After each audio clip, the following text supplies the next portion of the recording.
What's up, guys? What is the rule of thirds and why should you be using it every day? Let's talk about that.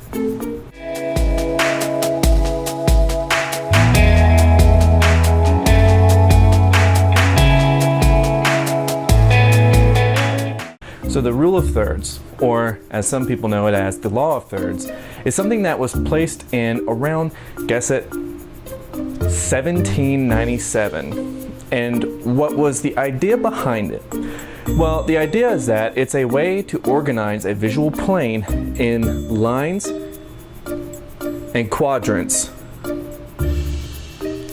And the idea is that it's a way to organize an image and to be able to organize it repeatedly over a series of images so that you don't have different organizational structures for your photos. Now, why should you be using the law of thirds in every single photograph that you take?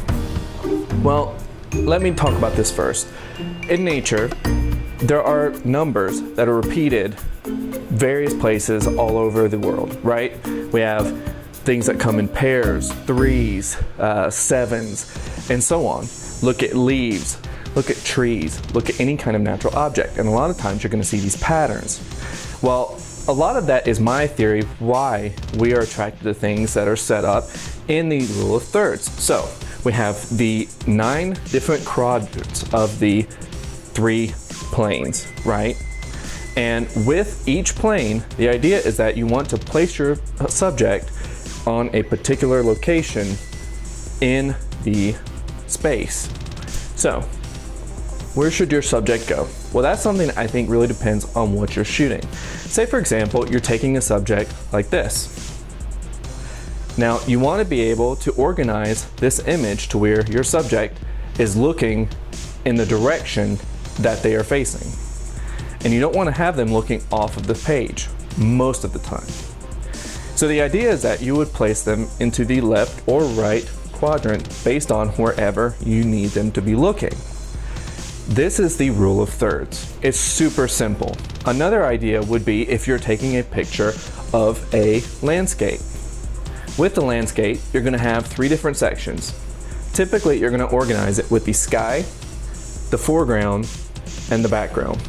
The background typically is going to be in the middle, the foreground is going to be in the very front, and then you're going to have the sky in the very top. Now, the idea too is that you can also get snazzy with this and have multiple subjects in your image. So say, for example, you want to have a main focus on a tree or a flower. You could have a flower on the left or the right side, you could have the foreground, and then you could have the sky in the background, perhaps in the top, and then have some kind of a jungle forest scene, whatever you're shooting, in the middle section. A lot of cameras come with this already preset in your camera, and that's something that you definitely should check out. It depends on your camera, but most of them will come with some kind of grid structure. This grid structure is not in there just for fun. It's a way for people to be able to organize their image while it's in their camera before they even take the picture. And that's something that you need to be thinking about every single time that you're taking your photograph. You're not only trying to capture your subject right in the middle of the picture. A lot of times you need to organize the image in a pleasing way. And another reason that you want to make sure that you're using the rule of thirds is that this gives you a way to organize how the person viewing your image reads the image.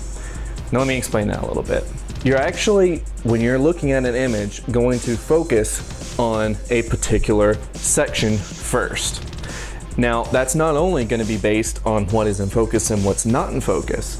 A lot of times that's based on the rule of thirds, and this is something that we do subliminally. We don't think about this every time we look at a picture, unless you're in photography, which in that case you may notice this a little bit more than other people. But the normal common person is going to look at an image and they're going to decide on what to look at first. And a lot of times this is based on cultural differences. So for example, in the US and most Western worlds, we look at an image and we see that we have our text from the left and we read it to the right. So when we look at an image, a lot of times we start in the left and we go down to the right. And that's one thing you need to keep in mind, is that when you're organizing an image, you need to realize that someone's probably going to look up here first and then they're going to work their way down. And that's a lot of times the way that designs are created whenever you're looking in, for example, a magazine. It's the way that videos are often shot. so that you look from one side to the other. And it's a big way that the rule of thirds is used, because you could take one square up here, your top square, and then you could organize your image to where you work your way down to the other far right side. Now this is something, since I have gone into design school, this is something that we were hounded on, is the fact that you need to realize that this is how people view images, and they view designs this way.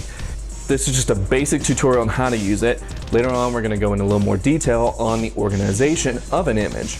So guys, be sure, with that being said, to subscribe so that you guys will get up-to-date information on when our videos come out every single week. I appreciate all of you guys coming and watching the video. Make sure to share the videos. It helps me a lot. Share it with people that might be interested, other photographers, people that are getting into it, maybe family members that just want to improve their image quality. And I just appreciate everybody that's been tuning in every single day. So with all that being said, this is Sam Ballard with Ballard Photo Video, and I will see you guys next time.